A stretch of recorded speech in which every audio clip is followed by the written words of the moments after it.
Okay, my point of all of this, and the point of lighting the fire under you was on purpose, of saying these things, even though I kind of believe some of them.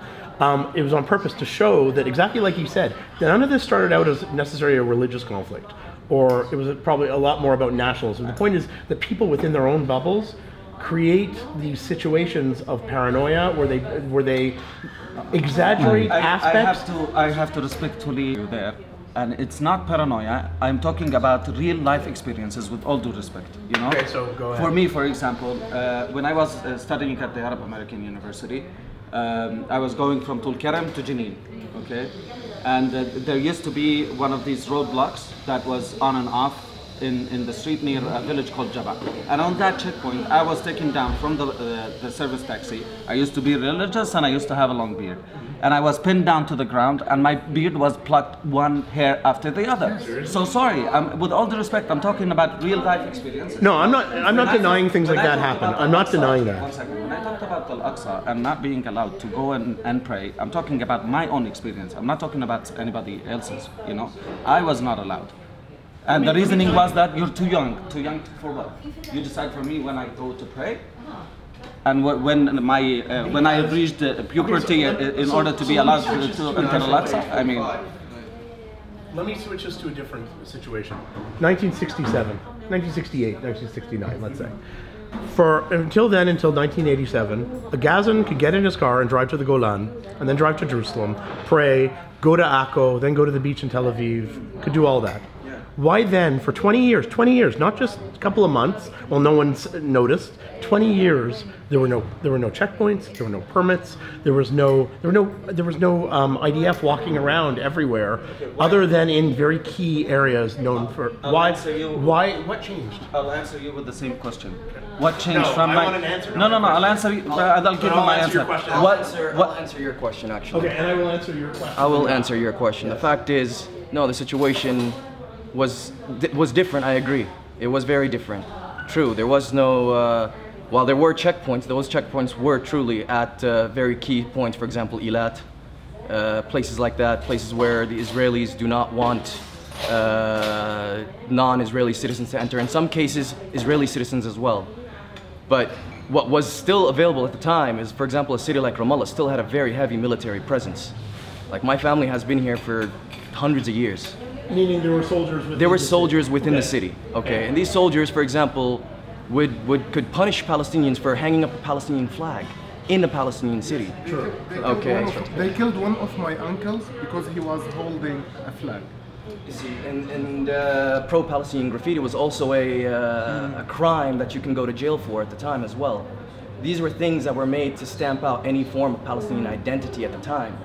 Now, 1987, what happened in 1987 was a series of incidents. It wasn't just one incident, a series of incidents which culminated in the killing of a few Gazan workers in Gaza by an Israeli truck driver.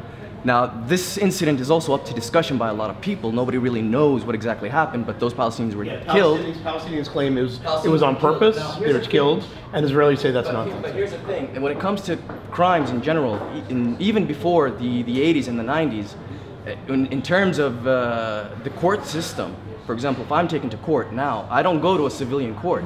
I'm taken to a military tribunal, despite the fact that I'm not military personnel. Okay, that's an issue. And now back then it was still the same. Like we would still be taken to a military tribunal, and we don't have a jury of our peers. Instead, you have a jury of a bunch of Jewish settlers, some former military.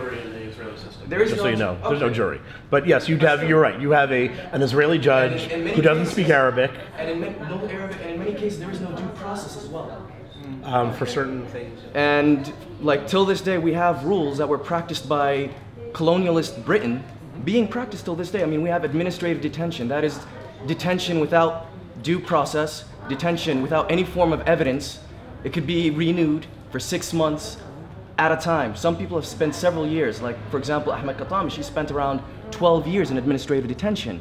12 years, that's 12 years without any conviction. That's 12 years without any evidence held against him. It's 12 years, and any evidence like asked by the defense on his behalf would be responded to with This evidence is top secret, and it's only for the Shabak, which is also Israeli intelligence.